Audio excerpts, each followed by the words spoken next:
சிம்சோன் வரலாறு எடுத்து படிச்சு பாருங்க. இன்றைக்கு யூத் படிக்க வேண்டிய ஒரு வரலாறு அது. அவனை பார்த்து எல்லாரும் பயப்படுறாங்க. என்ன செய்யறதுன்னு தெரியாம அந்த சமூகம் என்ன செய்து அந்த மனிதனை அழிப்பதற்கு திட்டம் போடுது. சிம்சோனை அசைக்க முடியல. ஏனென்றால் இறையொருள் பெற்றவன். இவன் யாரை லவ் பண்ணானோ அந்த பொண்ணு இவனை லவ் பண்ணல.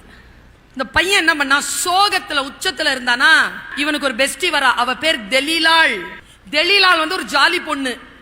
அவளை பகைவர்கள் விலை பேசிட்டாங்க, 100 காசு வெள்ளி காசு. தெலீலாள் வரா. இதான் பைபிள் சொல்றது. நான் வாசிக்கிற மாதிரி வாசிக்கணும் பைபிள. தெலீலாள் சொல்றா, ஏய் சிம்ஸ், உன் உயிர் எங்க இருக்குது? அவன் சிரிக்கிறான். உனக்கு எதுக்கு சொல்ல? வேலையை பாரு போ. சொல்லு, நீ எப்படி அடிச்சா நீ சாவ? என் உடம்புல கயிறுல கட்டினா நான் செத்துருவேன் போ. போய் சொல்றான். அன்னைக்கு நைட்டே கட்டுறாங்க, அவனை அறுத்துக்கிட்டு வந்துடுறான். அவ கேட்கறான், உன் கயிறுல கட்டினா செத்துருவேன்னு சொன்ன, சாதாரண கயிறுல கட்டினா சாவ மாட்டேன், அக்னி கம்பில கட்டினா செத்துருவேன். அடுத்த நாள் அக்கினியை வைத்துக்கொண்டு கம்பி கட்டுகிறார். அறுத்துட்டு வந்துட்டான். அடுத்த நாள் அவளை பார்க்கறான். அவ கீழே விழுந்து பொருள்றாங்க. பைபிள் படிச்சு பாரு. பொருள்ற. சொல்ல மாட்டியா? உன் உயிர் எங்க இருக்குன்னு சொல்ல மாட்டியா? என்னை விட உன் உயிர் பெருசா போச்சா உனக்கு? நீ சொல்வியா மாட்டியா? சொல்லு சொல்லுன்னு ஓன்னு அழுறாளா.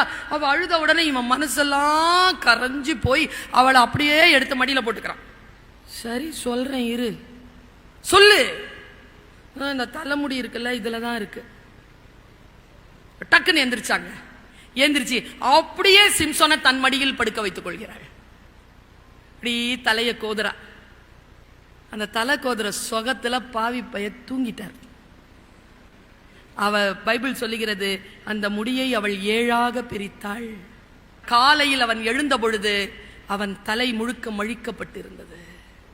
ஒரு கோழி குஞ்சை போல் உணர்ந்தான். தன் உடலில் எல்லா ஆற்றலும் போயிருக்க, பக்கத்தில் தெலீலாளும் இல்லாமல் இருக்க, அவன் அப்படியே கதறி பதறி உட்கார்ந்திருக்கின்ற பொழுது பகைவர்கள் வந்து அவனை கைது செய்கிறார்கள். சிறையில் அவனை தூண்களில் கட்ட வைத்து அடித்து அடித்து அடித்து அவன் 2 கண்களையும் பிடுங்கி கொண்டார். கண்ணு போயிடுச்சுங்க அவனுக்கு. முடி மட்டும் வளைஞ்சி அவன் ஆர்ப்பரிக்கிறான். மறுபடியும் கொண்டு வந்து கட்டுறாங்க. பெரிய கூடாரமாக இருந்த சிறைச்சாலை, 10,000த்திற்கும் மேற்பட்ட குற்றவாளிகள் இருந்த அந்த சிறைச்சாலையை அவன் அப்படியே பிடித்து தன் பராக்கிரமத்தால் அப்படியே அழிச்சு அந்த கூரை மேல் இடிந்து விழ அவனும் செத்து போகிறான். சிம்சோன் உயிரோடு இருந்த பொழுது அழிந்த குற்றவாளிகளை விட அவன் இறந்த போது அவனோடு சேர்ந்து இறந்த குற்றவாளிகள் அநேகம் என்று சொல்லி முடிக்கிறது.